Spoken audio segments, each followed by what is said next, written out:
Hey everybody, this is Jeronimo Brown of Superhero Station. Remember, Superhero Station is sponsored by Heroes Worldwide.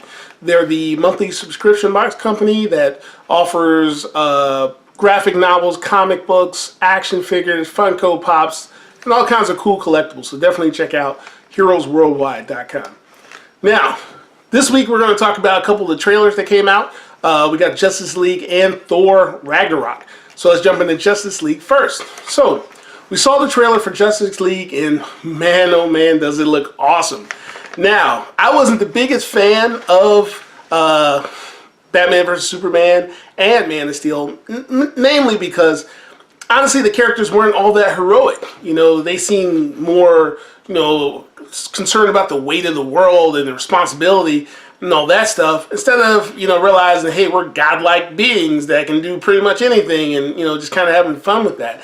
And I think for Justice League, I think DC kind of hurt us, and they're kind of going with that more, I wouldn't say completely more lighthearted, because it's still, stakes are going to be high, knowing who's coming. But I definitely think they're going to have a much more, a little more lighthearted tone, and have a little more fun with the characters. And I think, ultimately that's what we're here for. We're here for the fun. Now, a couple things about the trailer that jumped out.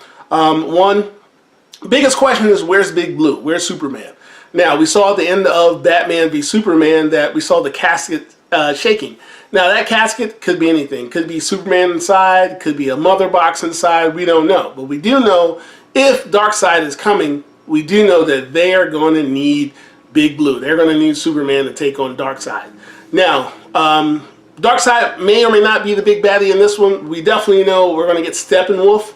Steppenwolf is one of Darkseid's generals, his uncle too, but in the Batman vs Superman, when Lex Zuckerberg or Lex Luthor goes into the Kryptonian ship, he interfaces with the computer, and then you see him dealing with the computer brings up the icon of Steppenwolf. So we know Steppenwolf and the horde of parademons is going to be the main focus. Hopefully we'll get at least a cameo from Darkseid, if not full-fledged role for Darkseid, who's pretty much just DC's version of Thanos, who came first and all that stuff.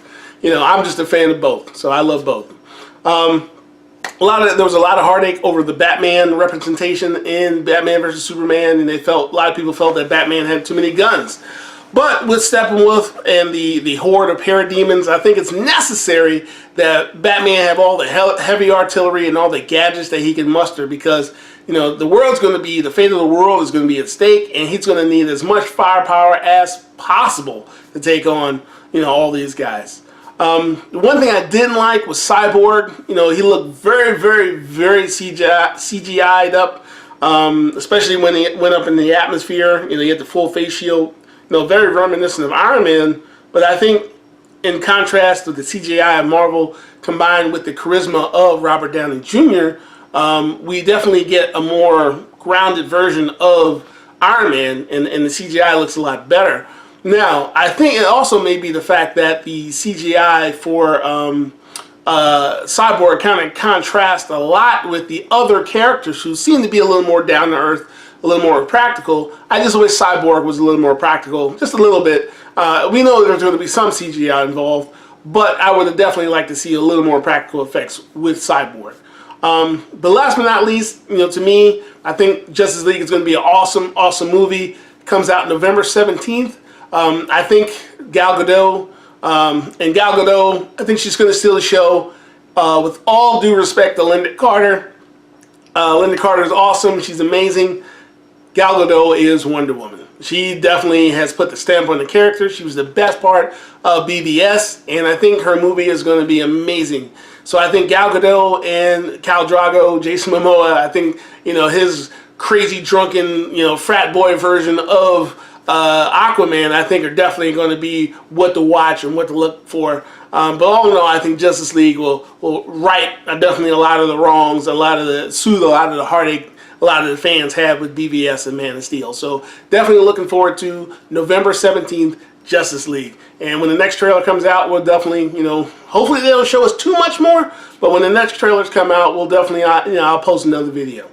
Let's shift gears. Let's jump on over to Marvel, and we're going to talk about Thor Ragnarok. Now, when the Thor Ragnarok artwork came out, I was kind of like, ah, man, well, you know, it doesn't look like Thor. But then I saw the trailer, and I was like, oh man, I'm so excited for this movie. I mean, Led Zeppelin's Immigrant Song is, you know,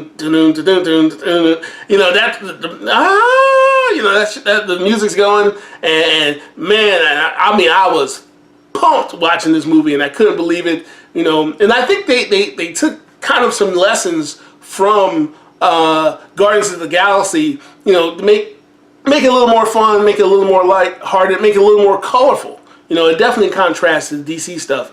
So I think they're definitely going to be a little more playful. We see some cool visuals of some flashbacks of Thor, you know, falling into hell. We get to see Hela. You know, Hela, Kate Winslet, played by Kate Winslet. Hela looks amazing. Now, Hela, if you recall, she's the Norse death goddess. You know, she's their version of, you know, their avatar essentially for death. She's not Big Death. Big Death, you know, Big Death in the hierarchy of the Marvel universe. You have the one above all. You have the living tribunal. You have after that, death in eternity. So Big Death, that's the one that's worshipped by the Mad Titan Thanos. Hela's kind of one of her avatars. So, you know, we're probably gonna have Big Death coming soon, but we're definitely going to have Hela, who's, you know, she's badass in her own right, and like I said, you know, with Kate Winslet playing her, there's a very good chance she could be the best baddie in the Marvel Cinematic Universe.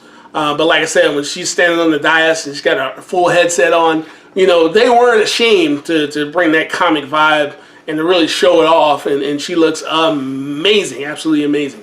A couple other things we saw in there. We saw Jeff Goldblum playing Space Jeff Goldblum. Hopefully he doesn't play Space Jeff Goldblum. He plays the Grand Master. Now, the Grand Master is one of, along with the Collector and Ego the Living Planet, those guys are going to be in the Guardian of the Galaxy movies. They comprise part of the Elders of the Universe. Now, these guys are literally as old as the universe, really.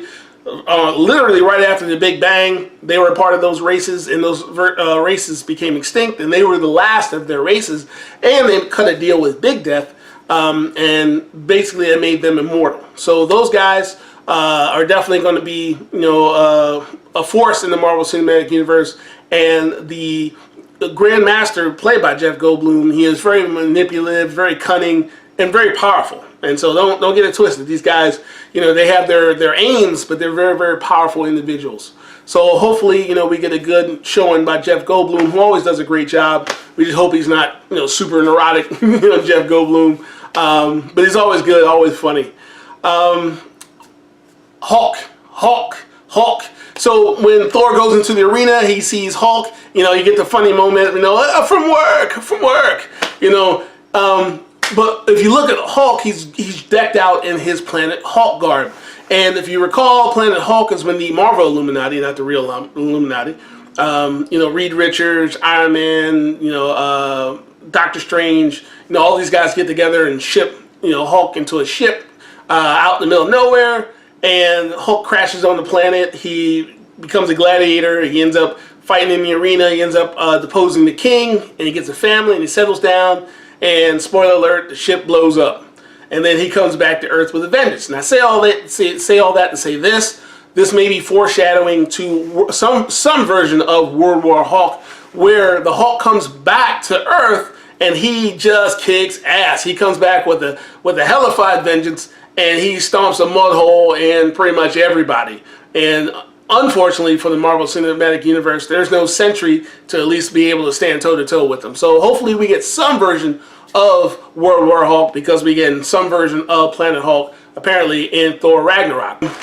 And so that being said, Thor Ragnarok, November 3rd is coming out. It's going to be a hell of a November. So between Justice League coming out on the 17th and Thor Ragnarok coming out on the 3rd, we got a lot to look forward to prior to Turkey Day. So when the next trailer for Thor comes out, the next trailer for Justice League comes out, I'm going to post you know, another video. Definitely look forward to that. You know, it's kind of a love-hate thing. I love watching them, but I'm always worried, like, oh man, they're giving too much away. You know, but at the same time, as a fan, oh my God, as a comic book fan, what a time to be alive. All right, this is Jeronimo Brown. This is Superhero Station, and peace.